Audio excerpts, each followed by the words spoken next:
Hello and welcome to the Politico pub if you haven't been here already. Welcome to Martin Lewis, who is our latest guest in the pub today. What are you drinking, Martin, first of all? I mean, terrible money saving. It's a free bar and I don't drink. So I'm just on tap water. So it's good money saving for you at least. That is true. I'm afraid I am as well. Got to keep my wits about me, but maybe a glass of wine later. So I think you need very little introduction, Martin, but I'm gonna just do a quick précis of who you are. Founder of Money Saving Expert, trusted TV personality, campaigner from everything from scams to councils hounding people over unpaid tax, and plenty more in between, which I suspect we'll get into today. And also the founder and chair of the Money and Mental Health Policy Institute. As lots of you will know, Martin has the ear of millions of people hoping to make savvy personal finance decisions. But he also, which is of interest to us here in the conference today, is someone who also has the ear of chancellors, past and present, which is actually where I want to start, Martin, on the Chancellor's speech. It's Chancellor's Speech Day. What did you make of it? I mean, I don't know what everybody else thought. I thought the most interesting point was when she dealt with the heckler and suddenly a little bit of passion came out, and it was interesting to see her saying, I thought to the Labour faithful, you've got to remember we're not a party of protest, we're in government, we can do more, don't throw it all away, which seemed to be the subtext. In terms of my area, there was very little that was retail in that. There was very little that, we had the proposal about libraries, but actually talking about the pound in people's pocket and consumer finance, there wasn't much. Big picture economics, not little picture. And that isn't criticism, that's just explanation. That I have similar in the budget. People always say to me, the budget's going to be really busy for you. And actually most budgets aren't that busy because most budgets are about macroeconomics. They're not about consumer finance. There's always a little bit of tidbits in there. And often when there is stuff in my area in there, it's usually bad. So really, I think most chancellors don't want me commenting on the budget because if I am commenting, it's because they're going to be hurting people's pockets. So probably it's quite safe for Rachel Reeves today that from my area, I haven't got much to say. So let's move on to the budget. I think I probably agree and was expecting that answer. As you say, it was very kind of broad. It was broad and directed at a party audience, not necessarily the viewers of your television show, I suspect. Let's move on to the budget. What do you want to see in the budget?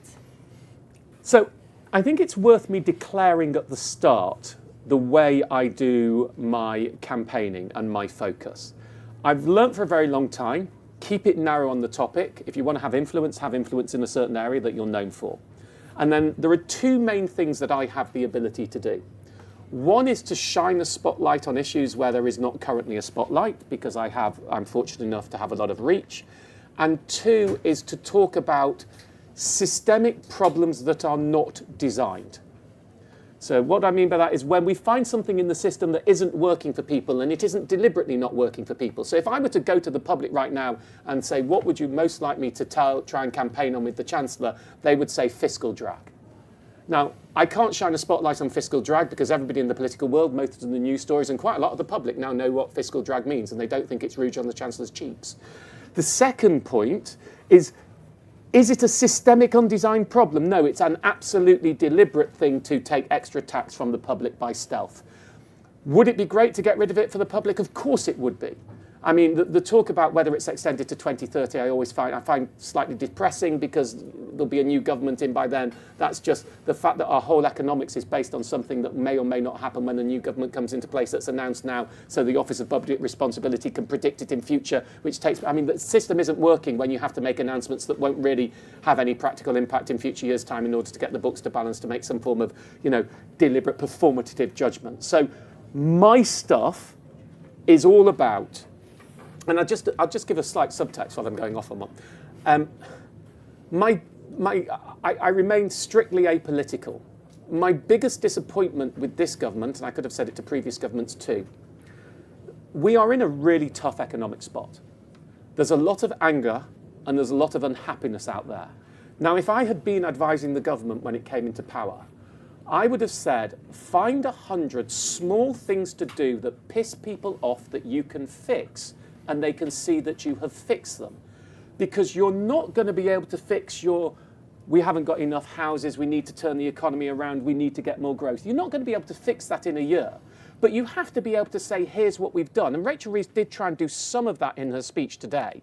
But there could have been so much more. And a lot of the stuff that I deal with is stuff that you could, just take that little bit of heat out of arguments and people could go, yeah, they fixed that. I mean, I've got a list. I scribbled it out before I came into here. I'm going to put my glasses on because I'm old.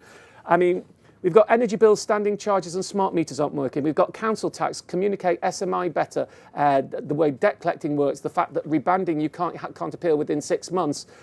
We've got student loan, the maintenance loan hasn't gone up with inflation, nor has the assessment, hasn't gone up since 2008, where you start to lose money on the maintenance loans. The fact that divorce and split households, the way the maintenance loan assessment works, it goes against all forms of natural justice. We've got a charge on lifetime ISAs that's killing young people and stopping people getting a product they should get in the southeast of England because they're fined for taking their own money out. We've got a misnamed product called tax-free childcare. We want more people to take it up. But it's not about tax and it's not tax-free. Just call it the Working Families Childcare Top-Up, then people could understand it. We've been talking about cash ISAs because we want to get people to invest, so incentivise them to invest with a starters ISA for young people so they get a 10% boost on top of the first time they put anything in the stocks and shares ISAs. We don't have enough financial education in our schools because it's not on the compulsory part of the national curriculum. We have for people who have got mental health problems, the amount they are charged for insurance can be 27 times more for going on a week away because you've got bipolar, even though the risk is fractions of an increase on that. We've got carers allowance, a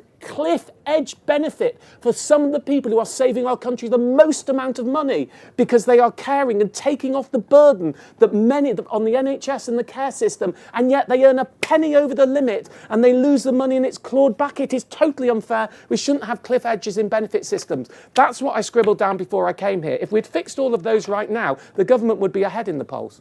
Interesting. There we go. Round of applause from the room. And have you spoken to the Chancellor about this? I mean, what conversations? I wrote to the previous Chancellor and to this Chancellor, and I didn't mention the higher income child benefit charge, which is completely unfair on single earner and single parent families. I mean, and on various different issues, and I meet Secretaries of State because of my issues about energy and others. And I do tend to find they listen, but I think action is very slow. And I think the problem with politics is, I go again, you almost need to divide it. When you run an organisation, and I run an organisation, though Marcus is here with me, who properly is the editor-in-chief, he does the real stuff of the meat that goes on, there he is. You have your project teams, and you have your business as usual teams. And your business as usual teams are the ones who should be doing all of this stuff. Let's improve the way everything's working. And then you've got your project teams who's working on those things that are going to take 5 or 6 years. You know, Money and Mental Health Policy Institute charity, which is the closest I get to being in government because it's a policy charity, we always look at 2 things. What are the short-term wins we think we can get now that we can go and talk to people about that will improve people's lives and are quite easy? And what are our 5 or 6 year projects where it's going to be a very long slog but the impact will be bigger? And that's a sort of simple way of analysing how you're going to bring change about. I think the government isn't very good on its business as usual teams and doing the small stuff. There's too much focus on the big stuff that's a long time to deliver and isn't going to make people happy for years to come, and possibly not even during the term of this government. So I don't think it's good politics, and I don't think it's good for the soul of the nation right now, which is why I'd like to encourage them to fix more of the smaller shit while they can. The Chancellor talked about, she said bills are too high. I suspect you agree on that. So let's just be very plain. Inflation is 4%. Inflation is a measure of acceleration, not speed. So the acceleration in price rises has slowed, but prices are still rising.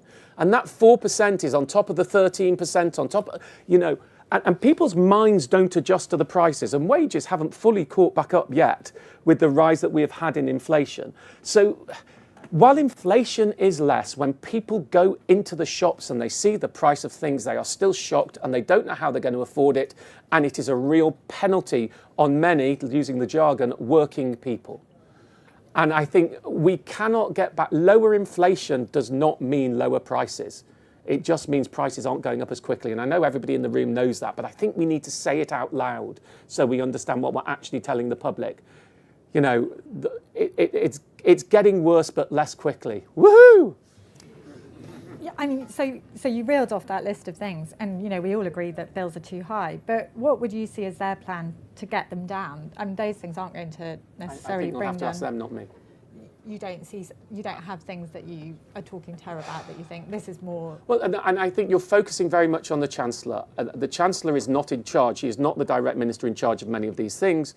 Let's start with energy bills, right? Because on Wednesday, the energy price cap is going to go up 2%. So we're going to see another rise in prices of energy bills, which hits 2/3 of the country. The energy price cap, when it was set up, and I was not necessarily in favour of it at the time, I had questions, was a backstop tariff for those people who do not engage in the competitive switching market to stop them being materially ripped off by energy firms. It is now the default tariff that the majority of the country are on. So there are two ways that you deal with energy bills, right? There are two different philosophies. Competitive market, price differentials, you want people to be able to save substantially from switching, right? And you do it all on market competition. That's the model we've got. Or you regulate prices and everybody pays the same because you say it's a public good. I'm pretty agnostic which one you choose. The one place you don't want to be is in the middle. So you've got 2/3 of people having regulated prices by default, but they're regulated to be, the very least worst that you should pay as opposed to the best. And the competition isn't in the marketplace.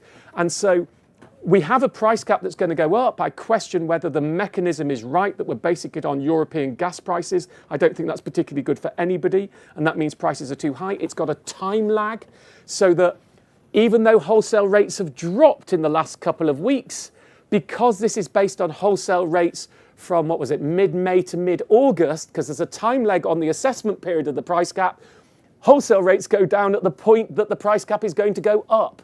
Because the timings don't work. So you could therefore save more by switching. And then last week, my great frustration, standing charges, and I don't know how many people in the room are commentators and how many are in politics. Let me tell you, the biggest single thing in my mailbag, and my mailbag is enormous, tens of thousands of people on social media and emailing in the site, that if I were to pick one issue that annoys people more than any other, it's standing charges on energy bills. The £325 a year poll tax that you have to pay for the facility of having gas and electricity, regardless of whether you use gas and electricity or not, because of the perverse idea that all the fixed charges on energy need to be put in the standing charge. Now, if this were a working pub, and I came into this working pub has fixed costs. The brewery has fixed costs. The people who make the glasses have fixed costs. The people who make the pumps have fixed costs. But when I come in and buy a pint, they don't say, by the way, it's £10 a month for being a member of the pub, because that's our fixed cost covered, and then you'll pay for each pint. They say, here's the cost of your pint, and we factor our fixed costs in our variable marginal rate thing. Why do we work energy bills that way? Why do you have to pay? So what is the penalty? Why is it a problem? Well, it's a problem because people don't like it. That's a bad thing to start with. It's also a problem because it disincentivises lower users from cutting their bills because they can't make big savings, because so much of a portion of their bill is the standing charges. It's also a problem because many elderly people who have gas heating and only turn it on in the winter are paying for it all through the summer when they're not using it. So my proposal was cut the standing charge on the price cap. Being straight, it didn't happen for a very simple reason. Ofgem could cut the standing charge on the price cap. You would increase unit rates. It's a zero-sum game. You'd pay more for each unit of energy you used. But, the balance would have been 1,800 quid or more, you'd probably paid a little more. 1,800 quid or less, you'd probably paid less, or especially lower users. But vulnerable high users, and the charities lobbied on this, and they were right to, people with disabilities or people with medical problems, that meant they have to, charging your child's wheelchair is very expensive on your electricity bills, they would have paid a lot more. So what we needed to make it work is you cut the price cap, you cut standing charges on the energy price cap, and at the same time the government put special support in for vulnerable high users so that they would not be disenfranchised. We couldn't get Ofgem and the government to join up, so that didn't happen. So I came up with a different solution. I said to the regulator, all right, have two price caps. Have your normal price cap and have a low standing charge price cap within the regulated structure of the price cap that people can move to, but we automatically default vulnerable users who are low users who would gain from the lower standing charge cap We default them onto the lower standing charge. You give them an opt-out, of course, because we don't make it compulsory for everyone. But it's a very simple piece of maths to work out who would be better off. Last week, that proposal has now been turned into, we will mandate that all firms must offer a switchable low standing charge tariff. What does that mean? One, it's not regulated pricing. So I'll drop the standing charge, but instead of only being able to increase the unit rate commensurately, I can increase the unit rate as much as I like. That doesn't help that many people. Hopefully we'll manage to get rid of that one in the consultation. Sally will be writing that draft. Right? The second problem, it's outside the price cap. You can no longer move anybody. It is only a switchable tariff. The price cap, as I've already said, was set up specifically as a default backstop protection for people who cannot switch. Who do the low users tend to be? Often vulnerable people who cannot switch. Those two things, their Venn diagram overlaps. So this new mechanism, the entire reason for doing it was to protect vulnerable users who can't switch. Those people don't switch anyway. That's about 30% of the population who don't switch. They will not have access to these low standing charge tariffs because they're outside the price cap. It won't be automatic. And these people, some with dementia or some with limited financial capability skills, are not going to move to it. So what we've done is we've taken a proposal and we have smothered it with a pillow of bureaucracy. And what will then happen, it'll be put in place, there won't be much demand, and they'll say, see, we probably shouldn't have done it in the... No. That's the problem with politics, everyone. You sound very, you're very passionate and you sound very frustrated. There's this kind of belief in Westminster. It's all right, that was one of the issues. I could do that on all the rest of them as well. There's this belief in Westminster that you know you're this very influential person. Do you feel like you have influence? I don't think people realise quite how hard it is to get anything to change when you don't have any real power. And I think, I'll be honest, I've been amazed in recent years as my contacts in the political sphere have moved up the pedestals, you know, and they now tend to be more cabinet than minister. The number of conversations I had, then they go, yeah, that'd be a great idea, but I don't know we're going to be able to do it, and I don't know we'll get sign off in the budget for it. And you sit there going, but you're the cabinet secretary on this subject. If you can't do it, and that's a problem. So... And I mean, do you feel like you're getting access? Look, I do get access, and I am. I am influential, and you know, if we take the biggest, so I got a call from someone, doesn't matter who, because can't say who. Someone. It's only we're in the pub. Someone aged between the age of 18 and 80.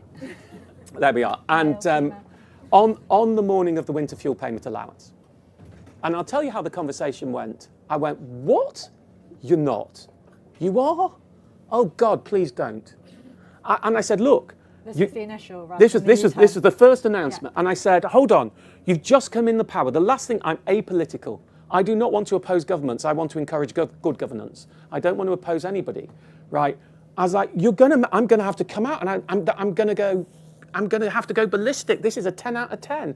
This is a mistake. And my biggest problem was that, as I said to them at the time, you are linking this to a fundamentally flawed benefit in pension credit. Pension credit, less than 50% of people claim it's a fundamentally flawed benefit. That means your means test is fundamentally flawed. My issue wasn't about means testing. I don't give a monkeys if billionaires don't get the winter fuel payment. My issue was that 800,000 of the poorest pensioners don't claim pension credit, and now you're going to link winter fuel allowance to it. And I was like, this is a mistake. Please don't do it. I don't want to have to come out. And they did it. And so I came out probably the strongest guns blazing that I have done. And I'll be honest, in this room, I've been in meetings, just so you know, when I talk to people about what they're going to do, if I don't like it, I try and calibrate my level of opposition. So there are some things, you know, I say, well, if you're going to do that, I'll come out and I'm going to say you shouldn't be doing it.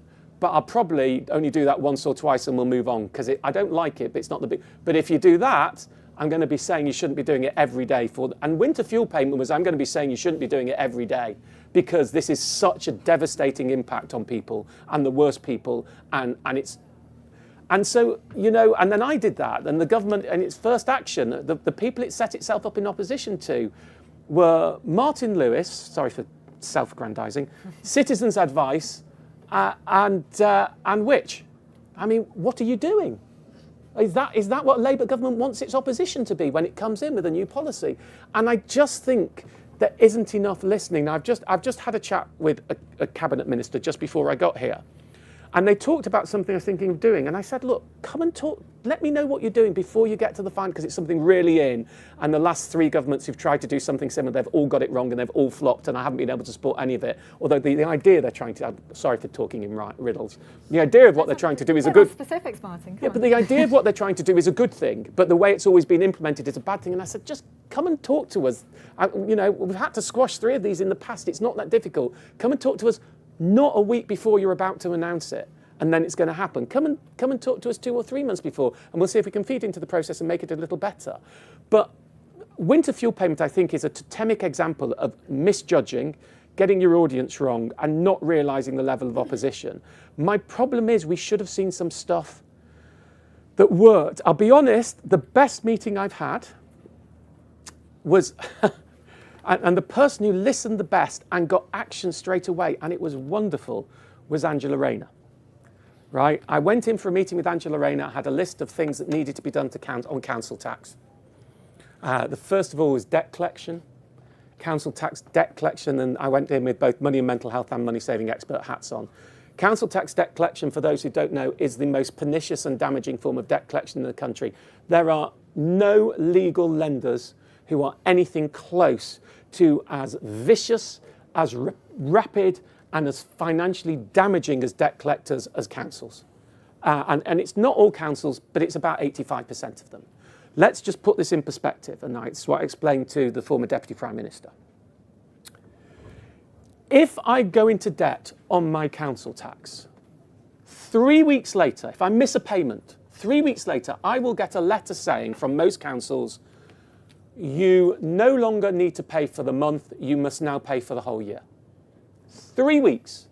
Now, what makes them think that somebody who could not pay their monthly bill can now pay for the entire year's bill? It's fundamentally flawed. And then, is it 3 or 4 weeks after that? 3 weeks after that, head of my money and mental health policy institute. 3 weeks after that, they can then go to court and send the bailiffs in.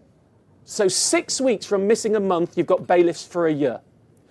Commercial lenders, that would take you about a year to get to. And they would be mandated to signpost you to debt help in the first place and see if they could sort your finances out and see what consideration they could give you in advance.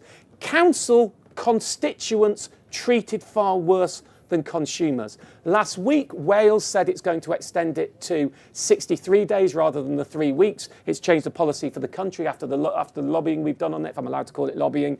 I hope we're going to see it, because there's now a consultation going on in England after talking to Angela Rayner about it. But just be aware, anybody who works for a local council, ask what your council does. The most pernicious and damaging form of debt collection. Second is national government, but first and worst are councils. No commercial company could do anything like that. We talked about the fact that the severe mental impairment discount is under-publicised and it's inconsistent, and backdating is inconsistent, so there are looks on improving that. I talked about the fact that if you think you're in the wrong council tax band, and of course about 400,000 homes are, because you all know what council tax comes from, don't you? Can anyone tell me the year of the valuation of council tax if you're in England or Scotland, what year your council tax band was? Not you, Sally, you don't count. 91.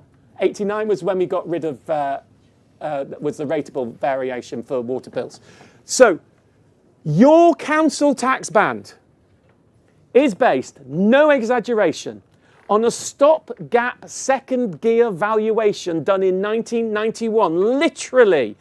2 people in the car, one of them an estate agent, one driving, one with a clip guard, driving, going past houses, going 4 bedrooms, band, second gear, that's what it was called, because they were in second gear. 1991, it was meant to last 3 years. This is 2025. And are you getting any hints from the government that they're going to change that? My big, look, I went in and said, of course it's a complete farce and we should change it. Of course it is. But I know you're not going to.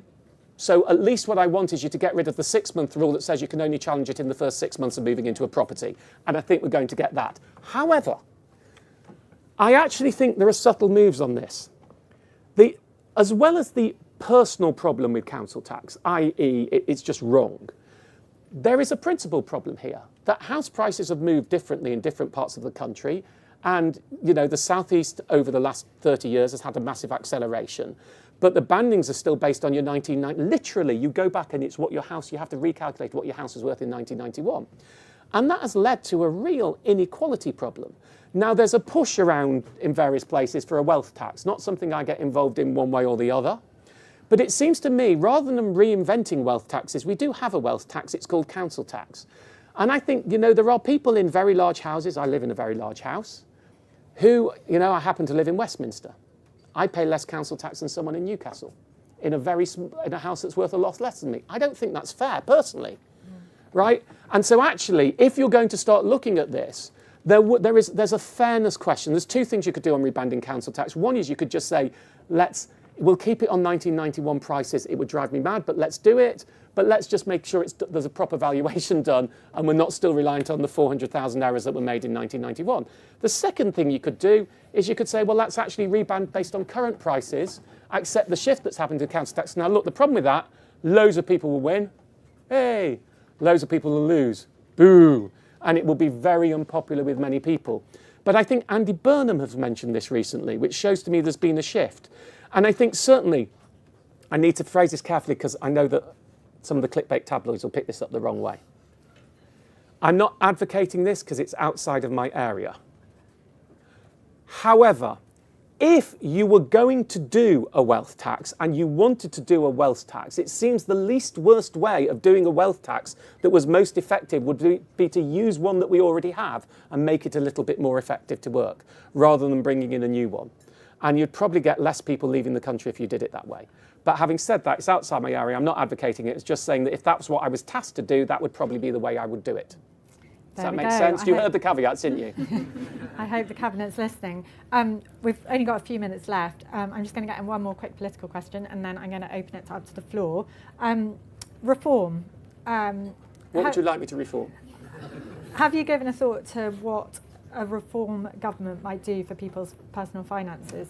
And I know you said you're apolitical. I know Farage is talking about bringing in outsiders to his key roles. If he were to offer you the post of Chancellor, would you take it? I would never take a party whip, so the answer would be I wouldn't take a party whip from any party, so the answer would have to be no, because I don't think you could have a Chancellor who wouldn't be on the whip. And let's move on from that one. Look, so the answer to reform is this year. So I'm here at Labour conference. I tend to only go to the governing party's conference because of time restrictions.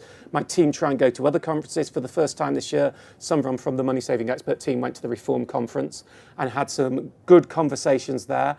I think reform is not yet, although to be fair, I haven't heard much from Labour either, particularly looking in the consumer space or the retail space. I don't think that's where the majority of its policies are. So, should it be? Do you think it's I mean, I think all parties should be, so therefore the answer is yes. And certainly I'm encouraging my team to engage. I know that Money and Mental Health are looking at how we engage with reform and are having meetings, because we need to make sure that whomever is in government, the needs of the consumer and separately the needs of people with money and mental health problems need to be addressed and met. So we are engaged and we are having a dialogue with anybody. But I would not take any whip. I am not a member of any party. I'm strictly apolitical. And I think that would probably mean that I couldn't be Chancellor for any party. I'd also rather wire my nipples to electrodes. On that note, not in a good way. Anyone got any questions? Yes, over here. Thanks, Martin. Oh wait, hold on a sec. Sorry, wait for the mic. Yeah, thanks, Martin. Really insightful. John Dale, I work for Punch Pubs, one of the largest pub companies in the UK. Many pubs want to be fair to consumers while staying afloat in a tough market. Are there any strategies you'd recommend that would strengthen both customer satisfaction and business sustainability? I'm going to give you a really terrible answer. First of all, you know, I don't go to pubs very much because I don't drink. Secondly, I have a rule of not advising businesses. I'm there to help consumers. So I believe we have, the easy way to explain it is an adversarial consumer society. Company's job is to make money from a consumer's job is to keep the money in their pocket. Neither are doing anything wrong. I support Man City when Man City play Man United. I don't want Man United to score, but I don't think they're wrong for trying to do so. And I think it is a little bit on that basis. And I found that you need to keep it clear and only help one lot. So I've not looked at it. I don't know the answers. I don't particularly want to go there. Having said that, and then people then sometimes read that across as I hate business. I don't. I believe in our economy, but I have a job. And my job is to try and help consumers on their information.